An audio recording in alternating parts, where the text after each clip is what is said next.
புடிஞ்சிருக்கும். ராஜி ராஜி ராஜி என்ன என்னமோ சொல்ல வந்து நிறுத்திட்ட, என்ன யோசிக்கிற? இல்ல மைனக்கா மாமாவை எப்படி ஏமாத்த முடியும்?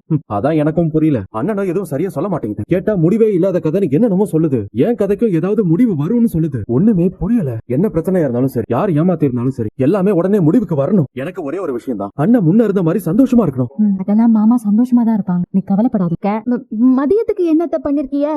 ஏய் நல்லதா பெரிய நண்டு கடிச்சுதுரி, பெருசு பெருசா நண்டு, அத தொக்கு பண்ணலான்னு இருக்க. ஆமா நீ என்ன மத்தியானத்துக்கு சமைச்ச?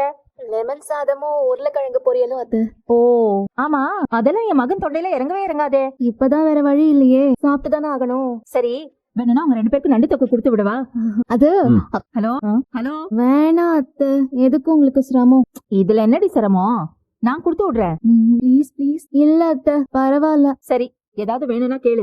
ஆனா நீ பண்ற நல்ல விஷயத்த பார்த்தாதான் ஆச்சரியமா இருக்கு. கொஞ்சம் நிறைய வேண்டுதல் வச்சிருந்தேமா, அதெல்லாம் தான் சாமி கிட்ட சொல்லலாமேன்னு வந்தேன். ஓஹோ வேண்டுதலா?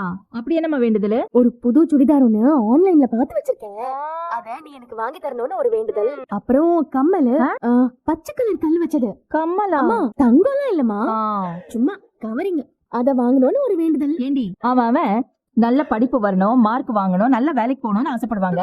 அதை விட்டுட்டு நீ கம்மல் வேணும் சுடிதார் வேணும்னு வேண்டிக்கிற? அதெல்லாம் செமஸ்டர் எக்ஸாம்க்கு முன்னாடி வேண்டிக்கலாமா? இப்போ என்ன தேவையோ அததான் சாமி கிட்ட கேட்கணும். அது சரி, அது சரி. மொத்தமா நிறைய கேட்டு சாமி போய் கன்ஃபியூஸ் எல்லாம் பண்ணக்கூடாது.